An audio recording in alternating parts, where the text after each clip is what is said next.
Oh, it's red. That feels on brand.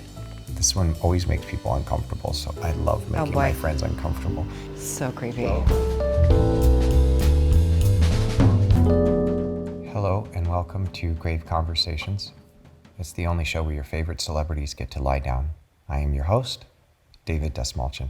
Today's guest is someone that we hope lives for a very, very, very, very, very, very, very long time, who you may know from her incredible performances ranging from Breaking Bad, or as Jessica Jones, or as the bee in Apartment 23. And right now, I'm so honored to be working with her on Dexter Resurrection, my friend, Krysten Ritter. Hi, Krysten. Hi, David. Hi. I'm so glad you could join us today. What does it feel like to be in a casket? It's definitely a little weird. We're so thrilled to have you, my Goth sister. I mean, we've been friends now for many years, and we finally got to work together on Dexter. That was so fun. We have to find the next thing, too. And the thing after that, and the thing after that. But your Mia was so awesome. Oh my God, so delicious. I'm so proud of that show. Me too. It was really fun. It's just so rare that something turns out so good. It doesn't always happen, and when it does, you're just like, yes. You just knew reading those scripts and knowing who we were going to be around. Like Dexter was so well run, in addition to everybody being nice. Walking into like an already successful, big name brand show, I just had such a great experience on it. And there's always something with, this production was so great, but the hours were terrible, or a lot of night shoots. It was, and the character being one of my favorite I've ever played. I just loved it. Are you ready to dive in Let's and answer some tough questions? Okay, we start with the hard stuff. This first segment is called Questions You Need to Answer Before You Die, or as the kids call it, QYNTABYD. You wake up as a Roomba. What's your first move? Clean the floor. Thank you. Describe the perfect taco. Meat and cheese and lettuce and onion and sour cream. And habanero. Cilantro? I could take it or leave it. Okay. But yeah, throw some on there. Sure. I'm an avocado. Oh yeah, avocado. I love avocado on all my stuff. What are some new rules that airlines should enforce? Well, at this point, because like this year alone, I did 2 shows out of town and it was on maybe like 20, and a book tour, did like maybe 25 flights. So at this point, I've got it so dialed, my travel situation, that it's okay. I would say a strongly enforced rule needs to be feet need to remain covered on flights. Keep your shoes on. Keep your shoes on. I don't bare feet, understand especially how disgusting. comfortable people are putting their bare feet up on the seat in front of them. Oh, so gross. Also, can people like not make the bathrooms absolutely disgusting? This is what I was going to say. God, it's so inevitably so pee all over the floor, all over the seat. So I am so wanting to be thoughtful of whoever's to be next, but I also, in my own selfish or whatever it is way, don't want to exit the bathroom and have somebody go in after me and go, Dave pissed all over. So my dumbass gets a bunch of napkins and paper or whatever. Like the tissues are always hard to get out of the thing there. And then I bundle up a bunch of toilet paper and I find myself cleaning someone stranger's God, urine I'm gonna off be of the sick. seat and throw because just the thought that like someone's gonna follow me and they'll be like, that guy pissed all over this thing. Or how about when people go to the bathroom in their socks? You're like, rookie move, dude. It's so disgusting. Yeah. I've woken up so tired. Don't do it again. I know. I'm so embarrassed. But I'm just trying to be honest. Well, now you know what's in there. Yeah. Put your shoes on no matter what. I don't care how tired you are. I forget. Are you a pet person? Yeah. Okay, if dogs could fly, do you think that would be a net positive or a net negative? If dogs could fly? Yeah. I flew with my dog all the time. Or you mean like if they could I think fly? if they could like fly, Superhero style. kind of like Crypto the Wonder Dog. That'd be cool. Be cool. I was thinking about it because the net positive is like, how cool would it be to just see dogs flying around? The net negative would be like, then you have dogs flying around. I will say this is a question that I have been asked many times, and I never know how to answer it. I bet that Krysten's been asked it more times than me because of the fact that you play Jessica Jones and have. If you were a superhero, what power would you? Is that what you're gonna ask me? Go for it. You nailed it. Yep. I can't. I would never even be able to quantify how many times I've been asked that question over the past decade. Yeah. I've always I would wish for magical powers to do whatever I want, whenever I want. There you go. That's always what I've wished for ever since I was a little girl. Yeah. But then when I was doing Jessica Jones, I would change my answer a little bit in whatever press cycle I was in to be mind control, because how good would that be? I just want to be able to feed the world. Feed the world. Well, I'm just kidding. Now mine looks terrible and selfish. No, I would want people to like me. How does being on TV change your life? Well, you can usually get a pretty good table at a restaurant.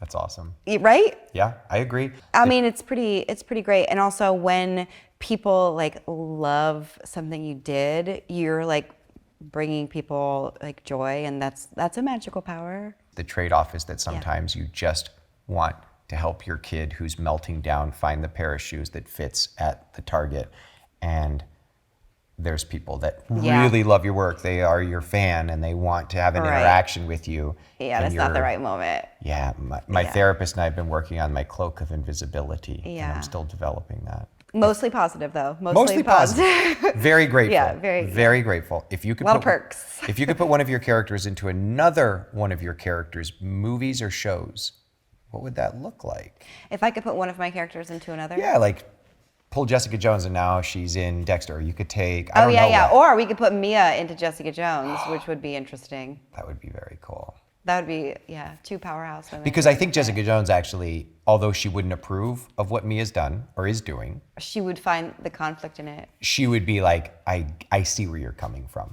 Yeah, she is informed by what happened to her.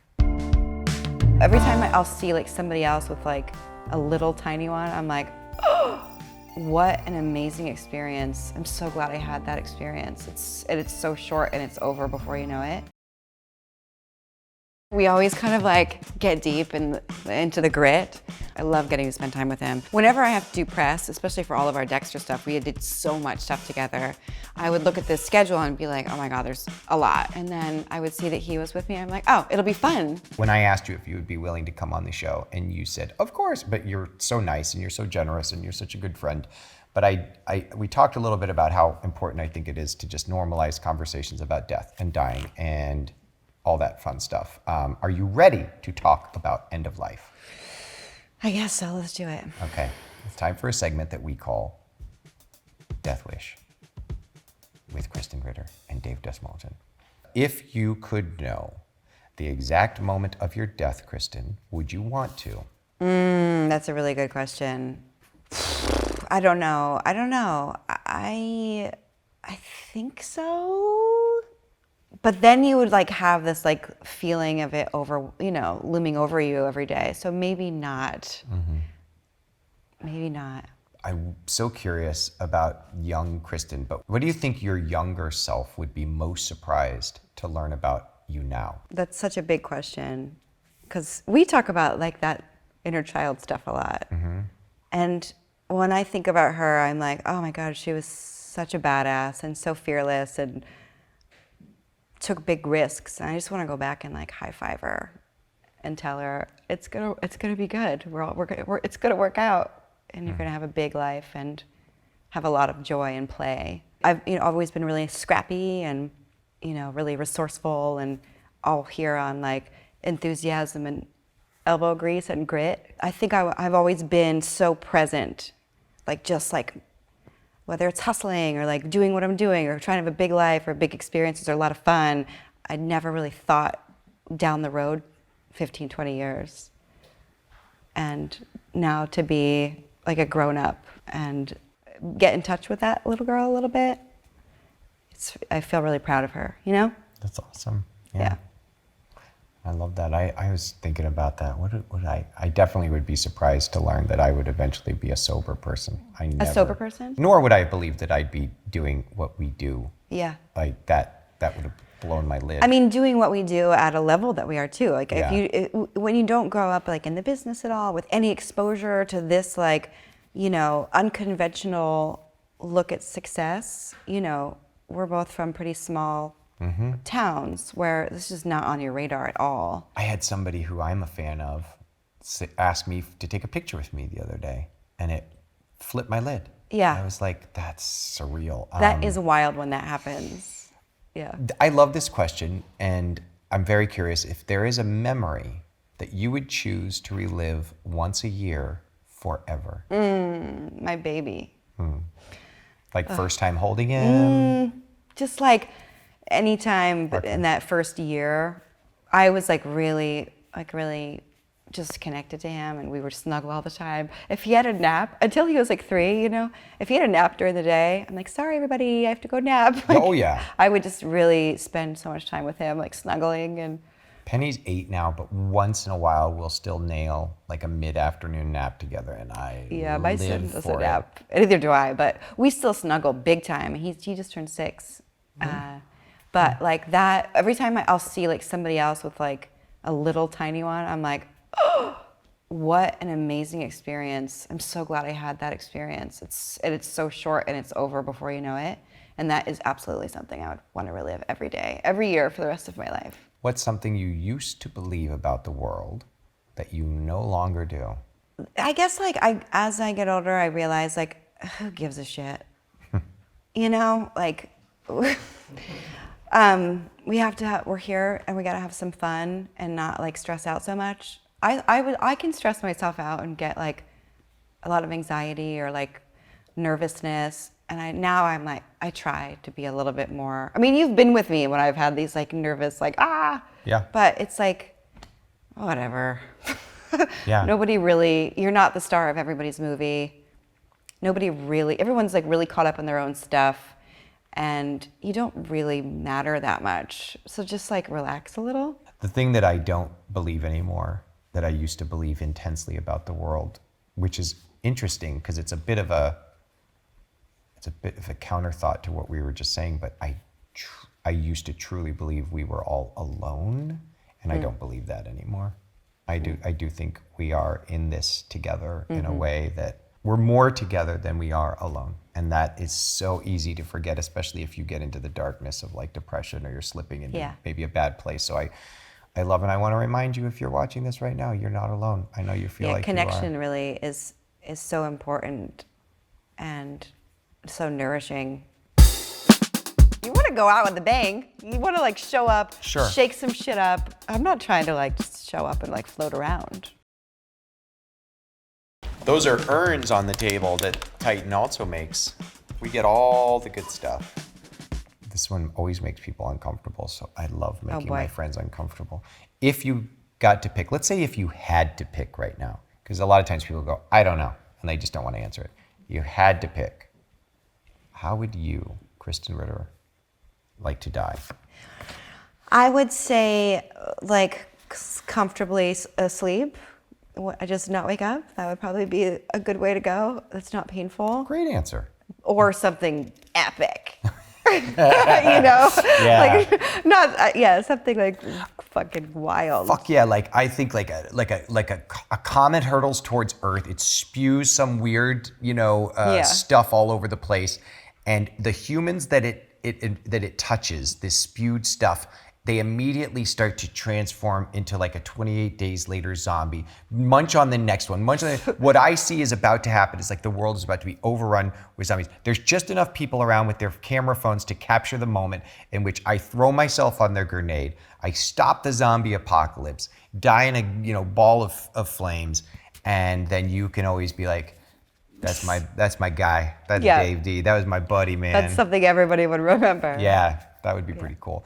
Do you think about death and dying a lot? Yeah, I mean, I don't think any like more or less than everybody does. I mean, I'm not like looking forward to it. Sure.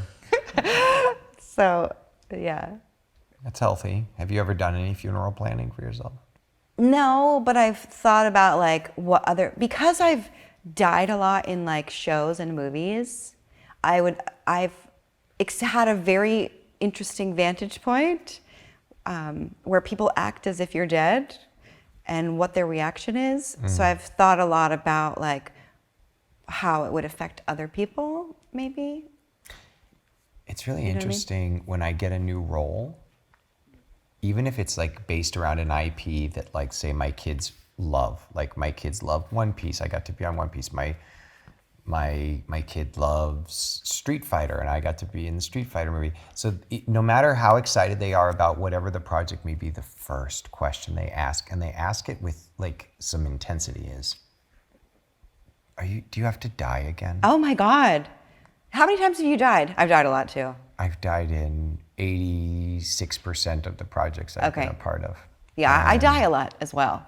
It's fun. I thought it would be You want to go out with a bang. You want to like show up, shake some shit up. I'm not trying to like just show up and like float around. Every time Denis Villeneuve puts me in one of his films, the first thing he says is, I've got the creative way to kill you, David. And I get all excited. Like some people love to see me die. What are you gonna do? It pays the bills. It's also the kind of role that comes with that. It's always like something big and over the top and flashy or dark or, it's usually a pretty good part that comes along with a big death at the end. Yeah. You know what I mean? For sure. Do you know if you would like, when you do pass, to be buried, cremated, or something else? I don't know. I kind of just I like the idea of like a really big, elaborate marking of where I was, but like I Hollywood kind of always forever? have, I've always had like no attachments to things until I had my son, like kept my load light, lived out of 2 suitcases, and just always felt like not sentimental. So just like throw me in the woods and let me like go back into nature. That's nice. I could see though like a beautiful sculpture of you. Now I'm thinking, at like Hollywood Forever Cemetery. Or something big and fabulous. Well lit. Like, yeah. Here she was. Yes. And here she lies forever. We're almost through this section, but I do want to know, do you think you have an old soul or a young soul? I think I have both. Oh. I think I have both because I feel very like, we play for a living, so I feel like youthful and playful and light on my feet in a lot of ways, but I've always been very like practical and resourceful and like good at stuff that you need some experience for. You know what I mean? So a little bit of both. Well, like a good young vampire. I think we mutually adore each other so much that we just like build each other up and like praise each other, and it's nice that you can have a friend that you can celebrate each other with. Thank you for opening up with us today. I want to talk about, briefly, going back to your book as well, what is happening with you in your life outside of the casket. It's a little segment that we call Living for This. So what are you working on personally, professionally, stuff that makes you feel alive? Well, it's fun to be reprising my role of Jessica Jones. You're so good in it, Krysten. Thank you. You're so fucking good She's as the Jessica best. Jones. I love it. She's the coolest. I absolutely loved doing Dexter. My book is in development for television, which will be some fun info to share soon. Retreat. Can you tell us a little bit about your book? Yeah, so Retreat is about a con woman who is at a point in her life where she is ready to quit the life, but one final con pulls her in, and she gets caught up in this like wild, insane ride and there's a big twist, but she doesn't know that she's about to be out-conned. Can you guess what I'm gonna ask you? What? Will I be in it? Can I be conned on here? yeah, for sure. We'll find Okay, thank you. And then, so I'm working on a third book. Nice. Which is coming along and due a little too soon, but I'm working on that, and that's creatively so fun. And then some TV stuff that we, you know the rules. I know the rules. Deadlines are good for us, and yeah, we've absolutely talked about some cool stuff that the more I think about it, I'm like, oh, there's things coming. There's things coming. It's going to be very cool. Thank you for being here on Grave Conversations. This interview, as I expected it to be, been amazing. I'm sure everyone who's watching is loving this. And before we bury this interview, I do have one final thing I want to ask of you, my friend. We would like you to please give us your own eulogy. It is spelled out Y-O-U-logy. It's very funny, right? I have to ask everyone that. When I say die, you're going to have 60 seconds to give yourself your own eulogy. Please make it sincere and thoughtful, but keep it tight. Hit all the big stuff and make sure everyone is crying by the end, please. Okay. 3, 2, oh my God. 1. Die. I feel like I would get kind of emotional doing this, so I'm going to keep it like surface level, but funny. I would say Krysten was a lot of fun, and she was a good friend, and she was a really fun mom. I think I'm a really fun mom. I don't, yeah. Not easy to give your own eulogy. No. Pass. Okay. Hey, I love you. Love you. I would like to say, as I stand up, although I will be a ghost at your funeral because you're much younger than I am, so I will happily haunt your funeral. I'm going to be there dancing. So excited for you to come join me in the afterlife so we can go spook people and haunt graveyards together and totally hang out and be goth weirdos together in the afterlife. Like, I'll be waiting in the waiting room in Beetlejuice for you and be like, hey, you made it. Let's go get into some shit. Yeah. But I want to say, as someone who just is someone I admire so much as an actor and as an artist and as a person, when I finally did get a chance to be with you in both an offset but in a professional and creative setting, you may portray dark, twisted, complex, complicated people, and I'm sure that is a very real part of who you are underneath the surface. There is this deep, deep, kind, loving human in there that is so special and unique. And one of my favorite things about you is being around a very busy, very demanding set filled with very important people, and you make everyone feel very important, and you make everyone feel very special, and you have no sense of yourself in that space, and that is a huge, huge, huge accomplishment, and I'm just grateful that I get to know you. David, you're so amazing. I would say the same about you. I'm so grateful that we have become so close, and I just love you so much. Thank you so much, Krysten, for joining me in this lovely casket, but it is time for me to sleep now. Bye.